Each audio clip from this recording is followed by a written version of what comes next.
त्या दिवशी मी सकाळी उठले आणि माझ्या लक्षात आले की माझ्या छातीत दुखत आहे. कळ आतून नव्हती, बाहेरून होती पण होतीच. त्यामुळे मी थोडी अस्वस्थ होते. घरगुती उपचार केले आणि थोडा वेळ मी वाट बघितली, पण काही केल्या फरक पडला नाही. त्यामुळे मग मी डॉक्टरकडे जाण्याचे ठरविले आणि गेले पण. डॉक्टर राहुल एमबीबीएस होते. शहरातील नावाजलेले असे ते डॉक्टर तसे तरुणच होते.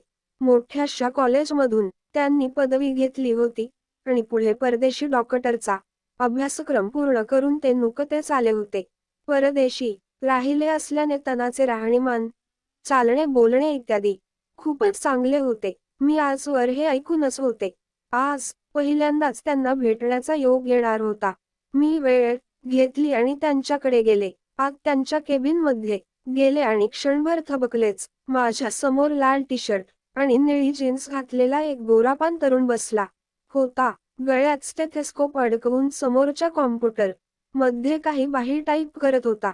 मला बघताच तो जागचा उठला आणि म्हणाला, "गुड मॉर्निंग मॅडम, या, बसा." जवळपास 6 फूट उंच, गोरापान, आवश्यक तितकेच शरीरयष्टी, घारे डोळे, घनदाट केसांनी, लाघवी बोलणे यामुळे त्याने मला पहिल्याच भेटीत जिंकले होते. सहसा डॉक्टर हा एक रुक्ष प्राणी असा माझा समज त्यांनी घालवला होता. मी बसले आणि त्यांनी मला विचारायला सुरुवात केली, "बोला मॅडम, काय झाले?" "कालपासून माझ्या छातीत दुखत आहे सर," मी म्हणाले. "कुठे दुखत आहे नेमके?" असे त्यांनी विचारताच मी माझ्या छातीच्या उजव्या बाजूला हात लावला आणि त्यांना नेमकी जागा दाखवली. घाबरण्याचे काही कारण नाही, कारण आपले हृदय डावीकडे असते.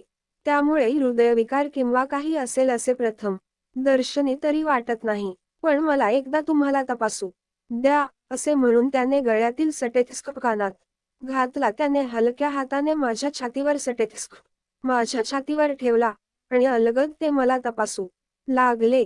तपासता तपासता त्यांचा हात कधी कधी माझ्या छातीला लागत होता. त्या तेवढ्याशा स्पर्शाने देखील माझ्या भावना जागृत होत होत्या. मला तपासून त्यांनी मला गोळ्या लिहून दिल्या आणि मी बाहेर पडले. त्या रात्री मला काही केल्या झोप लागेना.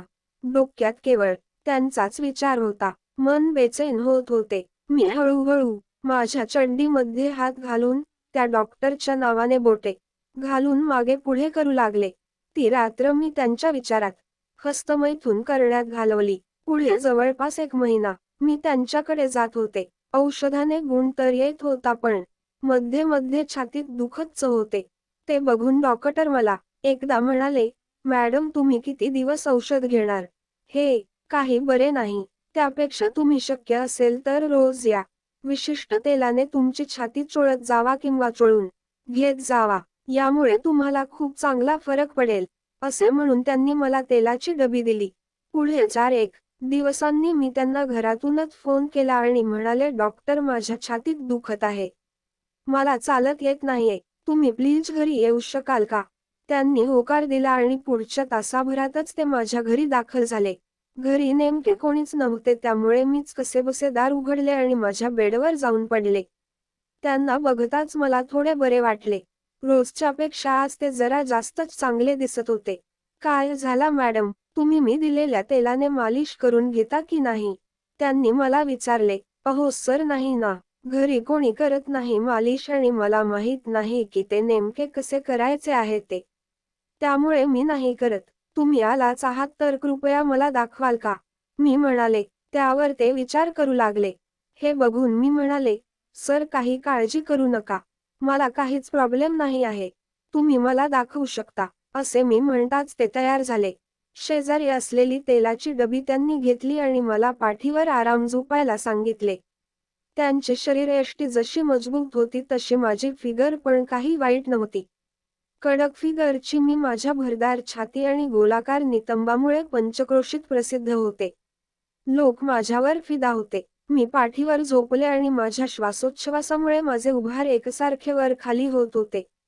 त्यांनी हलकेच माझ्या छातीचा पदर बाजूला केला.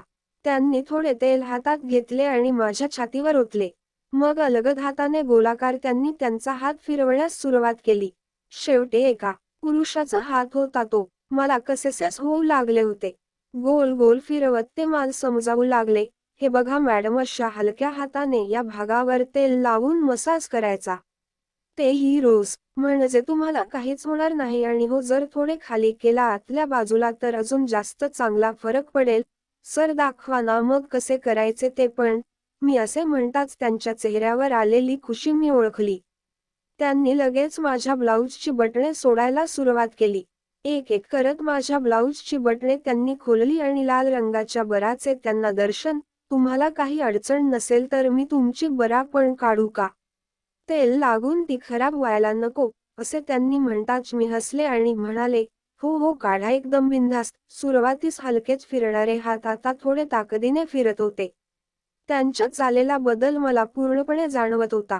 मी काही बोलले नाही. त्यानंतर डॉक्टरांनी त्यांची सुई माझ्या मागच्या भागात खूप असली आणि मला खूप त्रास होत होता. दणक्यावर दणके देत डॉक्टर मला घेत होता आणि मी मला जे पाहिजे ते मिळाले या खुशीने त्याला पाहिजे तसे देत होते. जवळपास 20 मिनिटे कंबर मागे पुढे करून झाल्यावर डॉक्टरने मागे पुढे विचार न करता सरळ आत पाण्याचा फवारा सोडला. आणि आम्ही दोघे शांत झालो. डॉक्टरने मला बाजूला केले आणि त्याच्या बॅगमधून एक गोळी काढली आणि मला खायला दिली. ती एक गर्भनिरोधक गोळी होती. मग मॅडम, समजलं का कसा मसाज करायचा तो? असे म्हणून ते माझ्याकडे बघून हसले. तेव्हापासून ते रोजच मला हा आगळा वेगळा मसाज देण्यासाठी घरी येऊ लागले.